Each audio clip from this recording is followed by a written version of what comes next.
سبيل الإله سلمى بيبريني طوقي خلي إليه كان يبزر الوجود الذي أبنى ولايته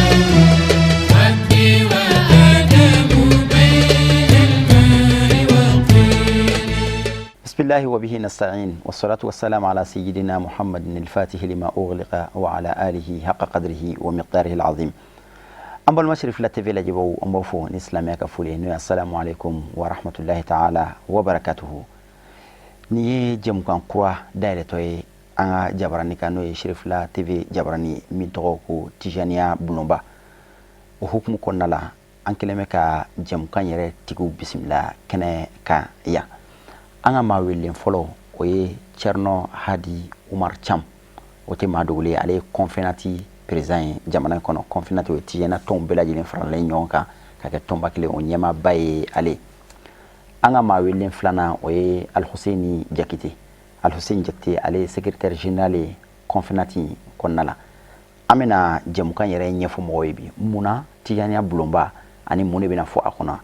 ngayani anga dum jamukan yere konnala konfenati min kera sababu ye ka jamukan sigi senka ame sigi Cerno Hadi ma president Cerno Hadi assalamu alaikum. Wa alaikum assalam wa rahmatullahi wa barakatuh. Al Hussein assalamu alaikum wa rahmatullahi. Assalam wa rahmatullahi wa barakatuh. Sheikh Cerno Hadi yani anga do anga jamukan yere la ka nyefu moye konfenati yere tonjume. Bismillahir rahmanir rahim.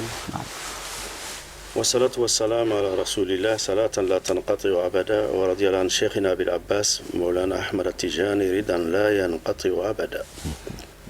وتمنى كفي أنصر إليك وتشباك صلى الله عليه وسلم كان كلفة على الله كونفيناتي توابو كاندو أتو كو Conseil fédéral national des adeptes de Tariqa Tijaniya du Mali arabu kanama al-Majlis al-Ittihadi لمريد الطريقة التجانية في جمهورية مالي. نعم. أبا منغاتي دوري تجاني كالانديو مالي جامانا كونو ulu kele ku teke udi nyoma ka fara nyonga ka tomba kelenziki beki yere ya kono au fode mako konfenati inde konfenati bebi yere ye tomi kono tijani debe garibu be kalande be o to insikira 2011 asigira Bamako ya asigira ni anga nyemogo no e derika ere nyemogo ye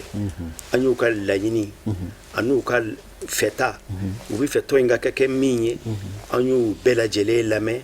uye mogo blaka na kene ka nimi maseka na ayere farsola oyaka mawili kano do kene ngono kuka hakilila ufo anga soroka to indla mena dlalila kosebe o akera 2011 a turle do fengele minga ode ko tawhidu al-safi hawla kalimati la ilaha illa Allah anga faranyonga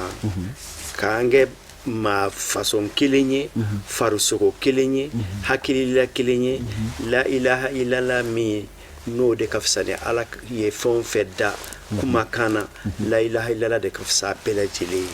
kadaka on kalandew o de ya on talay so ma da fe ambofo wula fe ambofo jumadu ya fe aminyo soro de la zara mana sali aminyo soro de la ka ala kele batia la ilaha illallah o de kalimatu tawhidi donc on de be ala kele batia dongo do andu sukuna anga fotala anga ketala o ina fo bela jeli islam bebi nyogo soro kelima ina ango kumana tijani kalande be fana ka nyon soro la ango juruba kele mina anga baraka nyon ve anga kere do nyogonye anga nyon kun kadaka o de kelema ngade ala e kateme febe ka donc nan fara la nyonga o de nanani konfenati dilali naam donc konfenati akoro ine sigi kumi bala ka fara nyonga ka anteke di nyoma ka la ilaha illallah ka ajaso ka barka do ala ka ke kelenye ka ala kele bati no kera ami nyogoye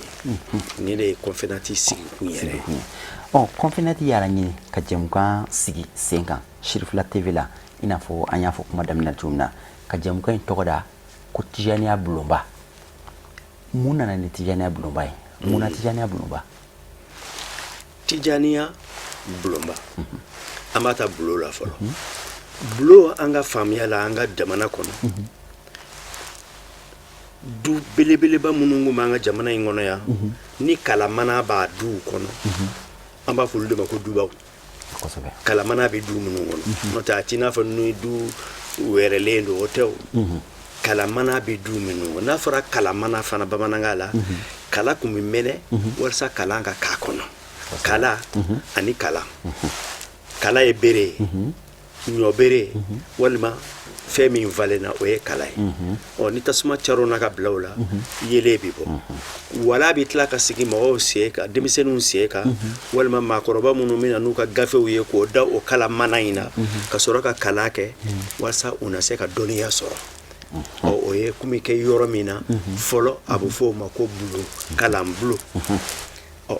bulon bɛ yen kalan bulon bɛ yen bulon bɛ o ye siyɔrɔ ye ni dunan kun nana an ka jamana kɔnɔ siyɔrɔ bɛ d'a ma bulon kɔnɔ ni ɲɔgɔnyew bɛ kɛ du kɔnɔ walima kin kɔnɔ a bɛ fɔ k'an ka taa dugutigi bulon na o bɛɛ ye ɲɔgɔn dalajɛrɛ yɔrɔ de ye so don bɛɛ bɛ ɲɔgɔn sɔrɔ yɔrɔ min na nka ni mɔgɔw donna kɔnɔ maa cayara cogo cogo bɛɛ b'i sigi yɔrɔ dɔn bɛɛ b'i sigi yɔrɔ dɔn o ye bulon ye anw ka de bulon gansan ma ten an kɛ mɛ kalan bulon de ma tijaniya kalan bulon an ka m'o de ma o kumana o kɔrɔ ye jumɛn ye tijaniya de ɲɛ bɛna fɔ o bulon in kɔnɔ o kalan bulon in kɔnɔ walisa silamɛ bɛɛ ka tijaniya faamuya a dɔnnibaw fɛ a dɔnnibaw fɛ ka da kan kalanminɛyɔrɔ la maa tɛ se k'a fɔ i bɛ maaw kalan ka sɔrɔ e yɛrɛ ma kalan maa tɛ se ka mɔgɔw lafaamuya fɛn na e yɛrɛ m'a faamuya bɛɛ tɛ se k'i wuli ka kɛ waajulikɛla ye o ko la o kumana an bɛna mun dayɛlɛ sisan an ni sirifila bɛnn'a kan wa sirifila ni ce ani baraji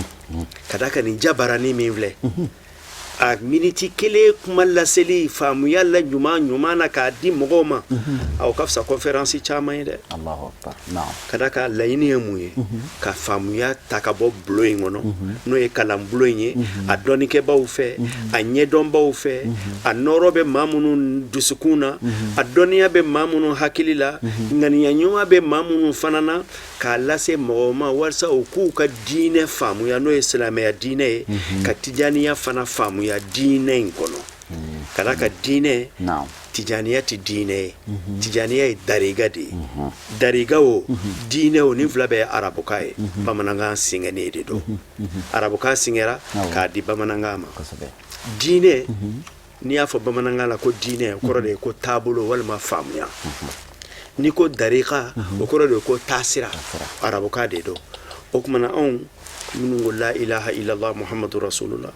ala ye fɛn fɛn fɔ k'o ka ɲi an sɔnn'o ma ala ko fɛn fɛn man ɲi an ko k'o man ɲi an sɔnna ala ye alaya la ka sɔn ciba ye cibaya la o kumana an b'an yɛrɛ gɛrɛ ala la ni ala ka fɔlenw ye a n'a ciba ka kɛtaw a n'a ka fɔta ɲumanw o tɛ tijaniya in curulen do de kan tijaniya ka faamuya an karamɔgɔ n'o ye Sheikh Ahmad Tijani radiyallahu ta'ala anhu a ye diinɛ in faamuya gɛrɛ an na cogo jumɛn alabato sira fɛ alabato min ko don nafilaw kɔnɔna na farida tɛ faridaw ko tɛ ciba ye farida bɛ cogoya fɔ an ye ka ban nka nin ye nafila de ye wala zikrullahi akbar ala de y'a fɔ ko ala kosuma k'o ye fɛnba ye o kumana tijaniya de bɛ n'i da don anw ye sisan an bɛ se ka ala kosuma in faamuya cogo di ka gɛrɛ ala la cogo jumɛn n'o ala kosuma ye ala kosuma ye ni maa min ye i b'o baara kɛ anw ka faamuya kɛcogo la an'an ka karamɔgɔ ka sira in bɔcogo la n'o tɛ sira in bɛɛ bɛ se ala ma koyi nka anw ta in ye min ye k'o ka kumana a k'an ka mun kɛ ala kosuma na an b'o ta alikuranɛ kɔnɔ k'o ta ciba ka nɔ la ka sɔrɔ ka an por'o kan k'an yɛrɛ gɛrɛ ala la la ilaha illallah ka sali ciba kan ani ka ala yafa ɲini tijaniya bɛ nin de k'a ka baara kɛ minan ye ka sɔrɔ ka se ala ma sali kɔfɛ sun kɔfɛ jaga kɔfɛ ninnu de ye alabato ye nafila in fana n'o ye tijaniya ka zikuru ye wa tijaniya dayɛlɛlen tɛ bɛɛ fana ye jakuya tɛ a diyar'i ye i bɛ kɛ kalanden ye kosɛbɛ n'i ma kɛ kalanden ye i ye silamɛ ye a ti bɔ i ka silamɛya la nka n'i kɛra zikurukɛla ye i ka waati minnu n'o labilalen d'u ye ka gɛrɛ ala la ni nin ko ninnu ye i n'a fɔ o karamɔgɔw bɛn'u da don o la cogoya min na bulonba in yɛrɛ sigi kun y'o de ye dɔnnikɛba ŋanaw a dɔnbaw tijaniya minnu y'a sɔgɔbɛ minnu bɛ se ka a gɛrɛ mɔgɔw hakili la an bɛ k'olu de bɛ na ni an karamɔgɔ Ali Hussein Jakite ale min ye secrétaire général ye ala y'a dɔnniya kalifa ale ma n'ala sɔnna ma ale fana bɛna mɔgɔw ɲini jamana kɔnɔ hali ka bɔ jamana kɔ kan ka fara a kan walasa tijaniya bɛ se ka faamuya jamana in kɔnɔ cogo min na bulon in sigi kun ye nin ye o kuma an ni serifu la an y'an bolo don papier la ka contrat signé an ni ɲɔgɔn cɛ san kelen o san kelen kɔnɔna na n'ala sɔnna ma dɔgɔkun kɔnɔ mɔgɔw bɛna tijaniya ka baro lamɛn siɲɛ 2 o siɲɛ 2 in kɔnɔna na kelen bɛ kɛ direct la kelen bɛ kɛ di feere la o kuma an b'a ɲini tijani kalandenw fɛ a n'a kanubaw a n'a dɔndɔnlibaw a n'a nɛgɛ bɛ maa minnu na maa minnu fana bɛ fɛ k'a faamuya k'a dɔn n'o ye chercheurs ye n'o ye ko ɲɛɲininaw ye u k'u sigi barani kɔrɔ u ka nin kalanda ninnu u k'a lamɛn u na bɔ tiɲɛ kalama ka d'a kan silamɛya ko caman fɔra k'o don silamɛya kɔnɔ a dɔ tɛ tijaniya fana kuma caman bɛ fɔ o t'a dɔ ye o kuma an kana siran ka tiɲɛ fɔ mɔgɔw ye an b'a fɔ mɔgɔw ye nin ye tijaniya dɔ ye nin t'a dɔ ye nin y'a jɔyɔrɔ dɔ ye a ma nin fɔ a sɔnna nin ma a ma sɔn nin ma nin dar'a la n'o walawalala dusukun bɛ ɲɔgɔn ye parce que mɔgɔ 2 tɛ kɛlɛ tiɲɛ nɔfɛ ni tiɲɛ nana bɛɛ b'a dɔn nin ye tiɲɛ nka ni fɛn wɛrɛ donna na min ta ye i n'a fɔ nɔnɔ kɛnɛ ni finma binna na an b'a ta ka bɔ a la o kana mɔgɔw tɔɔrɔ ka d'a kan tiɲɛ de bɛ laban ni faamuya gɛrɛla mɔgɔw la mɔgɔ yɛrɛ hakili b'a fɔ nin ni hakili bɛ taa ni fɛn o fɛn ni kuranɛ fɔra ɲɔgɔn kɔ ani ciba ka hadisa sabatilenw n'o fɔra ɲɔgɔn kɔ tijaniya kɔnɔna na anw b'a ta ka bɔ a la k'a bila kɛrɛfɛ anw b'a fɔ ko nin tɛ tijaniya dɔ ye ka d'a kan tijaniya ani kuranɛ tɛ fɔ ɲɔgɔn kɔ ani sunna tɛ fɔ ɲɔgɔn kɔ a contraire a b'o de expliquer an ye ka barika don o la ka taa fɛ o y'an ka sheku yɛrɛ ka kuma ye o kumana n'ala sɔnna ma bulonba in a dabɔkun ye nin ye an bɛ mun fɔ mɔgɔw ye anw ye baarakɛlaw de ye anw ye cidenw de ye an kana kɛ maa ko ye an k'a kɛ ala ko ye an k'a kɛ ciba ko ye Chama Tijani radiyallahu anhu a ye sira min yira an na ka fara ciba ta in kan n'an tugur'o la an ka lahara n'an ka diɲɛ an bɛ ɲɔrɔ sɔrɔ k'a la a t'an bila sira jugu kan ka d'a kan sira jugu tɛ darika kɔnɔ mais darikaden de bɛ se k'a faamuya cogoya wɛrɛ la walima maa min tɛ darika la o b'a faamuya cogoya wɛrɛ la nka n'a kalanna n'a ye tiɲɛ dɔn a bɛ tiɲɛ minɛ min n'o ye fili ye a b'o bila kɛrɛfɛ nin de ye laɲini ye o tuma an bɛ sirifila fo ka d'a kan nin télévision min filɛ waati bɛɛ n'a ka kɛ wale minɛnw don u b'u fɔ ɲɔgɔn kɔ arajow de nana fɔlɔ sisan télévision nana o kuma n'an ye télévision baaranin sɔrɔ ko anw yɛrɛw b'an ka messagew passe o kɔnɔna na an ka kalandenw an'an karamɔgɔw an'an kanubaw tijaniya kanubaw silamɛya dɛmɛbaw a kanubaw Mali kɔnɔ Mali kɔ kan o kuma na an b'a ɲini u fɛ u ka kɛ sabaliba ye u ka to k'u sigi baranin kɔrɔ k'a lamɛn u bɛna nafaba sɔrɔ a la inshallah taala tali ɲɛfɛ an bɛna émission waati fɔ a kan ka bɔ waati min na ni segin kan ka kan waati min na an bɛna se o ma nka yanni an ka segin an bɛ segin ka na an karamɔgɔ la Cheikh Ali Hussein Jakite Ali Hussein Jakite an karamɔgɔ bɔra ka tijaniya bulonba présenter munna hakilina jumɛn na ni tijaniya bulonba ye tijaniya bulonba yɛrɛ mun de bɛna fɔ a kɔnɔ c'est-à-dire a continue an b'a fɔ a continue mun ye mun de bɛna fɔ tijaniya bulonba in kɔnɔ بسم الله الرحمن الرحيم الحمد لله رب العالمين وصلى الله على سيدنا محمد وآله وصحبه وسلم تسليما كثيرا شيخ عثمان نعم أم بيفو أم شريف لا بركة لا بلا جلينفو شريف لا نيمغبا شريف عثمان مدان حيدراي أنا فولي باي نوتمنا منغا بريزيدان فو شيخ جامي بركة ولا لي من كسي سانو بلومبا تيجانيا بلومبا يرني فولي لا donc ama toto kɔfɛ mun de bɛna bila bulonba in kɔnɔ ko o cɛrin k'o yira diɲɛ la o ye Cheikh Tidiane radiyallahu ta'ala anhu an karamɔgɔw y'a fɔ an ɲɛna al-hukmu ala shay'i far'un an tasawwurihi n'i ko b'a fɔ nin fɛn finnen walima jɛlen o k'a sɔrɔ i ɲɛ dara fɛn kan ou bien i ye fɛn imaginer mɔgɔ min ko tijaniya a ka ɲi walima a man ɲi o k'a sɔrɔ i k'a dɔn tijaniya yɛrɛ ye fɛn min ye fɔlɔ i tɛ fɛn dɔn i tɛ se ka jugement foyi porter a kan ni ye jugement min porter a kan an b'a fɔ i ye nin dun ka kuma de fɔ donc ni bulonba in bɛna kɛ occasion ye ka tijaniya ɲɛfɔ cogo ɲuman na k'a daminɛ kabini a bisimilayi la fo ka taa se a laban na o bɛ kɛ san 1 kɔnɔna la ni min sera ka ta o kɔnɔna la k'o ɲɛfɔ o bɛ ɲɛfɔ o kɔnɔna la Cheikh Ousmane Cheikh Ahmad Tijani u delila k'a ɲininka k'a fɔ est ce que nkalon bɛ da i la wa nkalon bɛ da i la kɔrɔ ye di est ce que mɔgɔw bɛna fɔ ko e ye fɛn dɔ fɔ ka sɔrɔ i m'a fɔ wa walima k'a fɔ i ye fɛn dɔ kɛ ka sɔrɔ i m'a kɛ wa walima mɔgɔ dɔ ka fɛn dɔ ta k'a nɔrɔ i la i ma dɔnbaliya y'a to a y'a nɔrɔ i la walima ŋaniya ɲumanya y'a to a y'a nɔrɔ i la walima ŋaniya juguya yɛrɛ y'a to a y'a nɔrɔ i la donc o min bɛ ta ka nɔrɔ i la kow bɛna kɛ don dɔ wa a ko a bɛ kɛ nka n'a y'a mɛn don o don ko ne ye kuma dɔ fɔ walima n ye ko dɔ kɛ a ye ko in ta a k'a bila sariya balansi kɔnɔ a k'a mesure ni sariya balansi ye n'a ni sariya bɛnna ɲɔgɔn ma o ye ne ka fɔta ye o ye n ka kɛta ye mais n'a ni sariya fɔra ɲɔgɔn kɔ ne m'o fɔ o tɛ n ka kɛta ye i ye n faamuya Cheikh Tidiane ye mesure di an ma ka ban o b'a yira an na k'a fɔ tijaniya a nun turulen don i n'a fɔ an karamɔgɔ bɔra k'a fɔ cogo min na a nun turulen don kuranɛ de kan a nun turulen don alakira ka sunna de kan sallallahu alayhi wa sallam donc fɛn o fɛn n'o ni kuranɛ fɔra ɲɔgɔn kɔ walima ni alakira ka sunna fɔra ɲɔgɔn kɔ an b'a fɔ o tɛ silamɛya ye wa o tɛ tijaniya fana ye tijaniya k'a ta daminɛ fo ka taa laban na a fɛn bɛɛ ani kuranɛ bɛɛ bɛ bɛn a fɛn bɛɛ ani alakira ka sunna bɛ bɛn sallallahu alayhi wa sallam donc tijaniya bɛna ɲɛfɔ k'a yira k'a fɔ tijaniya tayɔrɔ kura tɛ tayɔrɔ kɔrɔlen min b'an bolo silamɛya kɔnɔna la n'o ye kuranɛ ni alakira ka sunna ye a taara o de kɔnɔna la donc o de bɛna ɲɛfɔ k'o ɲɛfɔ cogo ɲuman na ka dalilu kɛnɛmanw bɔ k'u sarada karamɔgɔ jolenw fɛ mɔgɔw ka se ka faamuya sɔrɔ tarika tijaniya la donc nin de bɛna bila a kɔnɔna la tijaniya sufiya taabolo dɔ don sufiya ye fɛn jumɛn ye dɔnnibaaw ye définition jumɛn di sufiya ma u ye sufiya bila minɛn jumɛn kɔnɔna la an bɛna sufiya fana ɲɛfɔ cogo ɲuman na mun kosɔn mɔgɔw na faamuya sɔrɔ sufiya la bawo tarika tijaniya bɛ sufiya de kɔnɔna la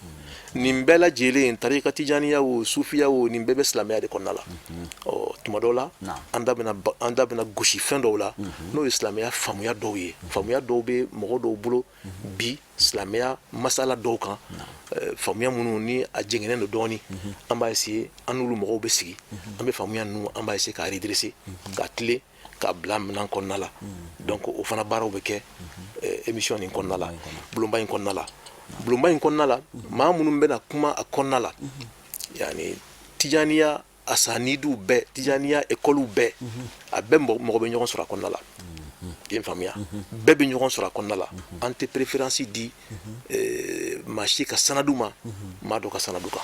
an bolo nin bɛɛ lajɛlen nin karamɔgɔ ninnu bɛɛ lajɛlen a bɛɛ ninnu bɛ taa turu Cheikh Ahmad Tijani de la radiyallahu ta'ala anhu nin bɛɛ Cheikh Tijani ka kalandenw ye ninnu bɛɛ y'a ka khalifaw ye ninnu bɛɛ bɛ tugu a ka siraw de kɔ an tɛ maa si fisaya maa si kan an bolo nin bɛɛ ye Cheikh Tijani ka kalandenw de ye donc an bɛna nin bɛɛ y'a kɔnɔna la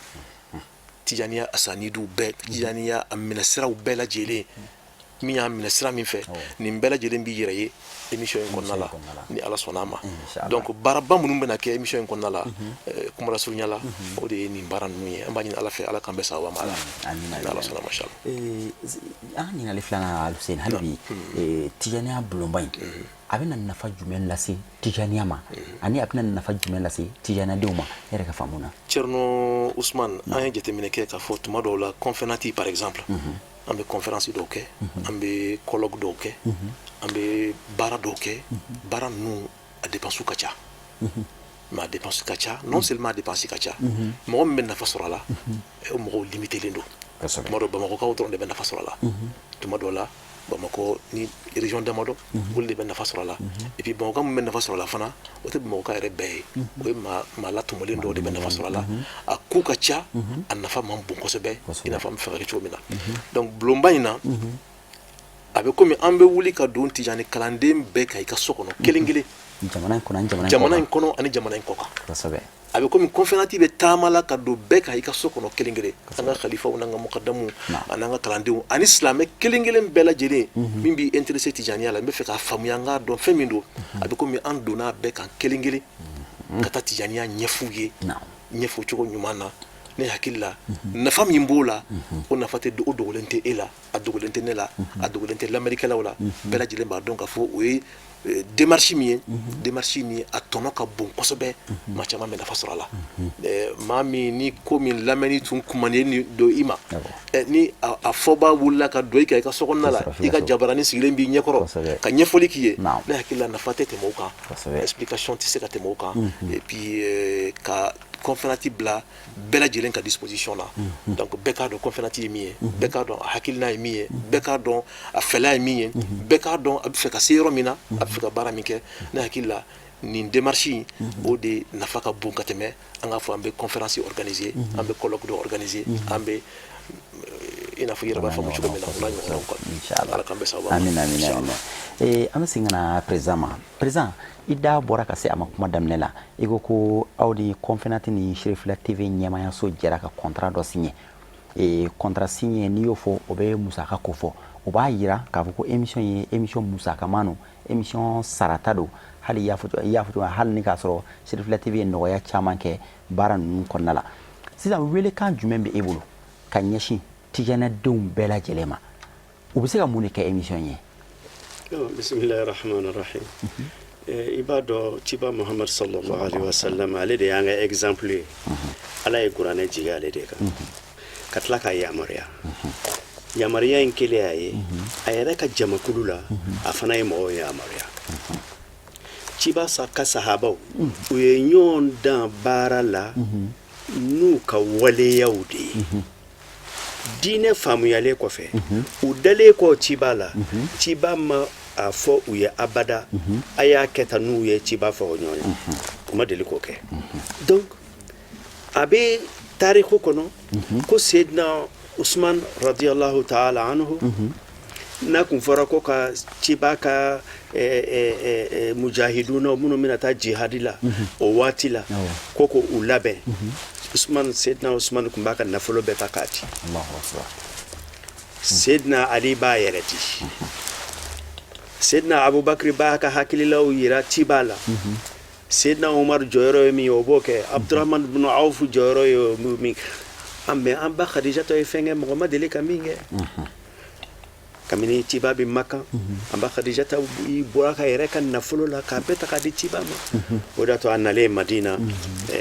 kuma dɔ senfɛ a ko ɔhɔ o musokɔrɔnin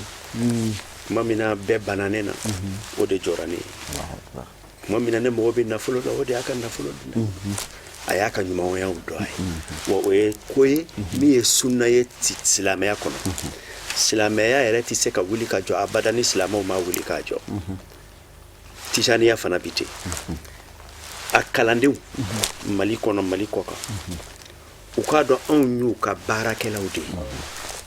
an bɛ fɛɛrɛw dilan fɛɛrɛ minnu b'a to Tijaniya in nɔgɔ bɛ bɔ a la n'o tɛ nɔgɔ caman dara a kan ka nɔgɔ fura ka bɔ a kan k'a gɛrɛ mɔgɔw la diɲɛ wale o wale ni musaka tɛ a tɛ kɛ o an ye contrat signé Sirifila fɛ Sirifila ni ce ka da ka Sirifila bɛna ɲɛ anw de ma kosɛbɛ wari in tɛ o wallahi an bɛna ŋaniya ɲuman min ani dɔnniya ɲuman min ta k'a di mɔgɔw ma o baraji ala de b'o dɔn n'o tɛ wari tɛ o ŋaniya de don anw ŋaniya ka ɲi ka taa silamɛ bɛɛ ma an ŋaniya ka ɲi ka taa Tijaniya kalifa bɛɛ lajɛlen ma ka taa a shuyuku bɛɛ lajɛlen ma an tɛ maa si fara ka bɔ maa si la an tɛ maa fusaya maa ye ka da ka fusaya o ye ala ta de a b'a di maa ma maa min mana diya nka anw kɔni bɛ bɛɛ gosi bere kelen de la anw bɛɛ ye Tijani kalanden ye wa kɛ fa o kuma o tijani kalandenw a commerçant opérateur économique kalifaw muqaddamu kalandenw jamana kono jamana koka silamɛw ama mashiba mashila u ka u bolo do ka ni émission bulomba kono n'u y'u bolo do a kɔrɔ u tɛna dimisa la dɛ ka da kan anw bɛna fɛn dɔ kɛ mɔgɔ tɔw ma deli ka min kɛ expérience bɛ an na ne ye baara kɛ radio Kiledu la san 16 communication na Alu Seni ale de ye Tijaniya radio min b'an bolo bi n'a ye nafa kɛ n'o ye voix d'unité unité o voix in o sera yɔrɔ caman koyi a ye faamuya ɲumanw de ale de y'o directeur fana ye donc n'o kɛra maa wɛrɛ minnu b'an bolo expérience b'u la e yɛrɛ min bɛ siri filala ya san joli donc n'an y'an ka expérience fara ɲɔgɔn kan an bɛna bulonba in kɛ bulon ye a kalanminɛ a bɛ se maa bɛɛ ma i ka so kɔnɔna na o kumana an b'a ɲini an ka kalandenw fɛ an karamɔgɔw fɛ maa ɲumanw fɛ k'u bolo don émission in kɔrɔ ka sankɔrɔta n'u ka nafolo ye n'u ka hakililaw ye u n'u ka yɛrɛ di anw ŋaniya ka ɲi u fana ka ŋaniya ɲuman ta k'an sɛgɛrɛ n'o farala ɲɔgɔn kan bulonba in a kalanminɛ bɛ se bɛɛ lajɛlen ma i ka so kɔnɔ i n'a fɔ Alu Seni y'a fɔ cogo min na o dun de y'an ka laɲini ye barikada bɛ Seri Fila ye Ala k'a jidi Ala k'a walankata hali bi a ye ŋaniya ɲuman a ye anw y'a ta k'a sɛgɛrɛ a ye nɔgɔya k'an ye o kuma Sheikh Sherif Usman Madani Hayidara a ka foli a k'an ka fɔ yan ka d'a kan a ye nɔgɔya k'an ye diɲɛ dun n'i ye nɔgɔya kɛ maa ye a kan k'a dɔ ye an fana ta an b'a ɲini kalifa bɛɛ fɛ k'a ɲini mukadamu bɛɛ fɛ k'a ɲini muridunaw bɛɛ fɛ u bɛ wazifa kɛ yɔrɔ yɔrɔ la u bɛ hadara kɛ yɔrɔ yɔrɔ la u ka dugawu kɛ bulonba Ala k'a kɛ bulonba ye Ala kana kɛ bulonjini ye a nafolo fana Ala k'a sɔrɔ an ye u ka dugawu k'an ye u ka dugawu kɛ Seri Fila yɛrɛ ye Ala ka an bɛɛ lajɛlen wasa Ala ka hɛrɛ k'an ye Ala ka hɛrɛ kɛ jamana kɔnɔ faamuya ɲuman n'o sɔrɔla jamanadenw bɛ ɲɔgɔn gɛrɛ ɲɔgɔn na nka ni faamuyaw ma ɲɔgɔn sɔrɔ dɔrɔn an tɛ se ka gɛrɛ ɲɔgɔn na anw ta ye faamuya ɲini ye Segukaw ko k'olu ta ye fasojɔ kuma ye anw ta ye fasojɔ kuma ye o don nka anw ta ye laɲini ɲuman k'o fana se bɛɛ lajɛlen alhamdulilahi rabbil alamin Sheikh Alu Seni waati korona kosɛbɛ nka jɛmɔgɔ an da sera ma Tijaniya bulonba a bɛna bɔ Seri Fila la waati jumɛn ni waati jumɛn na alhamdulillah Thierno Ousmane ani Seri Fila direction bɛnna kan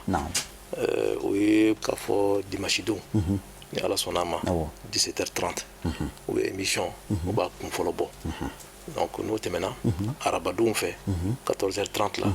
émission à rediffusion a bɛ k'o la min bɔra dimanche don segin bɛ k'o kan arabadon 14h30 la donc dɔgɔkun kɔnɔ mɔgɔw bɛ sigi bulon kɔnɔ siɲɛ 2 kalo kɔnɔ an bɛ sigi bulon kɔnɔ siɲɛ 8 an b'a ɲini Ala fɛ min bɛna fɔ a kɔnɔ Ala ka ni sababa bɛn min bɛna fɔ a kɔnɔ Ala k'a kɛ Ala ta ye Ala k'a kɛ Alakira ta ye Ala k'a kɛ Ala ka maɲumanw ta ye donc an ka laɲini ye min ye a la caman bɔra ka min fɔ sisan nɔ